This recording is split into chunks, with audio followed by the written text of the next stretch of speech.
Hello बच्चों।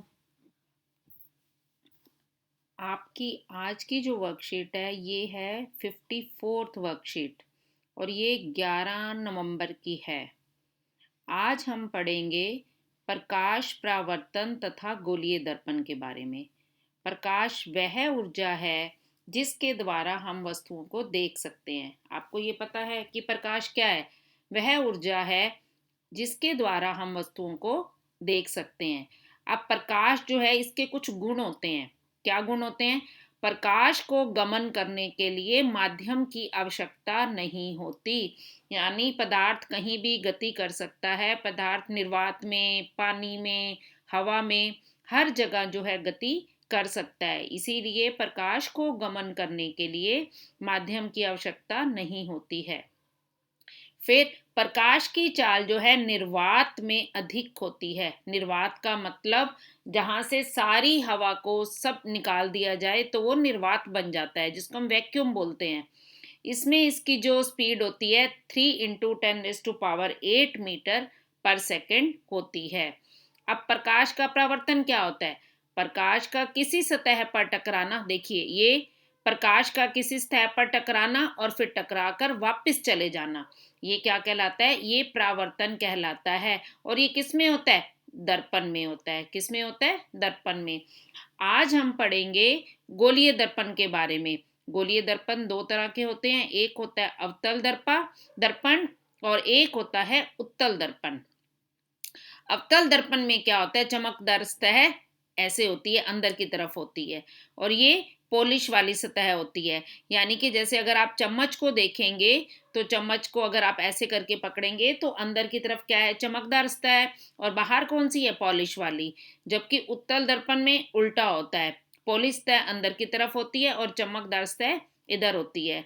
अब उच्च कोटि का पॉलिश किया हुआ सतह जैसे दर्पण अपने पर पड़ने वाले अधिकांश प्रकाश को परावर्तित कर देता है।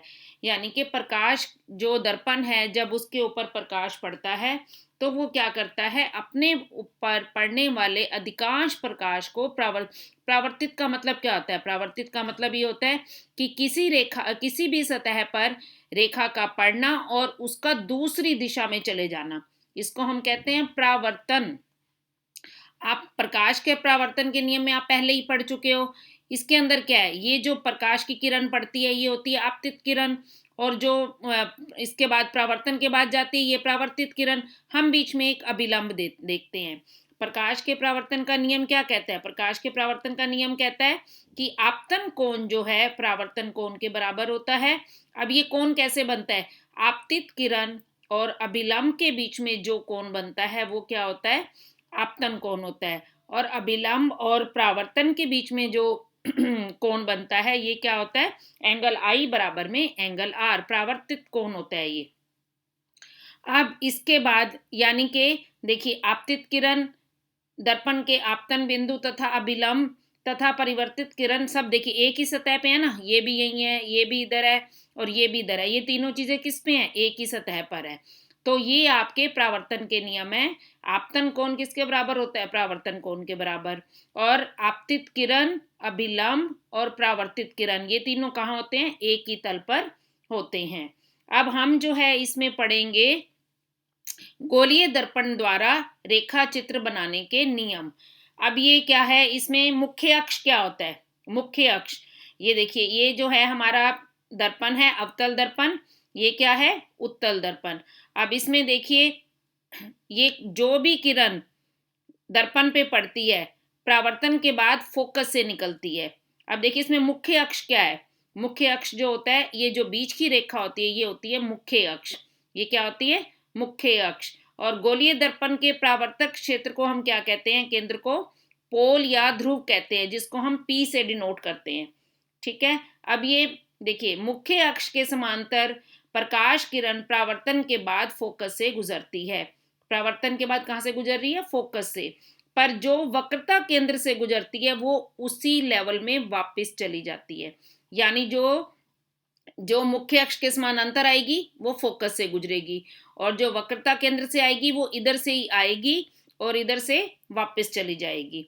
मुख्य अक्ष से तिरछी दिशा में आपतित किरण तिरछी दिशा में ही परावर्तित होती है तथा आपतन कोण किसके बराबर होता है, देखिए आपतन कोण परावर्तन कोण के बराबर होता है। ठीक है, अब इसमें कुछ पॉइंट्स हम पढ़ेंगे, नाम आएंगे। देखिए जैसे ये है, ये बनाया हुआ मुख्य अक्ष, ये है मुख्य अक्ष। ठीक है, ये क्या है, वक्रता, ये वाला जो है पूरा क्या है, मुख्य अक्ष है। ठीक है, इसमें जो आपका सी होता है ये वक्रता केंद्र होता है, एफ क्या होता है, फोकस होता है, पी क्या होता है, ध्रुव होता है।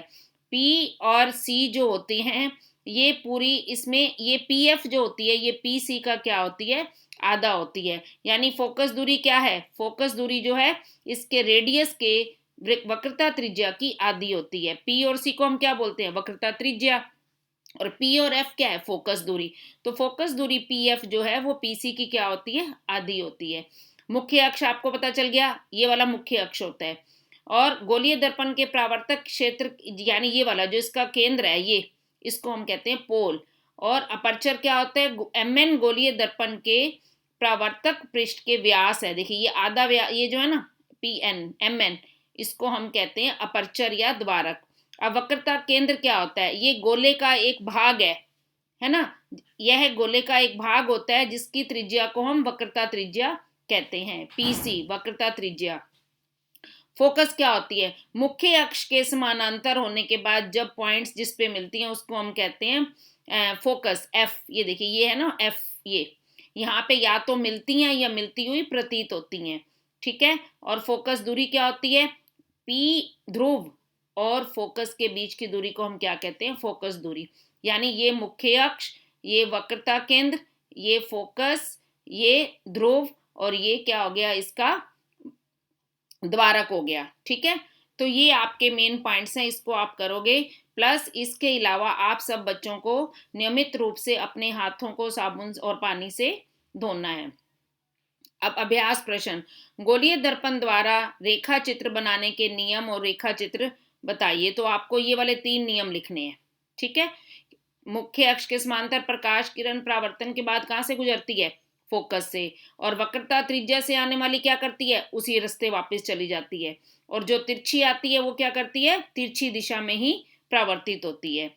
ये है, और उसके बाद अवतल दर्पण में ध्रुव, द्वारक, वक्रता त्रिज्या तथा फोकस अंकित करो। ये है, आपको ये वाला डायग्राम ड्रॉ करके इसमें ये बताना है कहाँ पे ध्रुव है, ध्रुव ये है, वक्रता त्रिज्या ये हो गई, फोकस ये हो गया, और द्वारक क्या होता है, ये एम एन इसका क्या है, द्वारक है।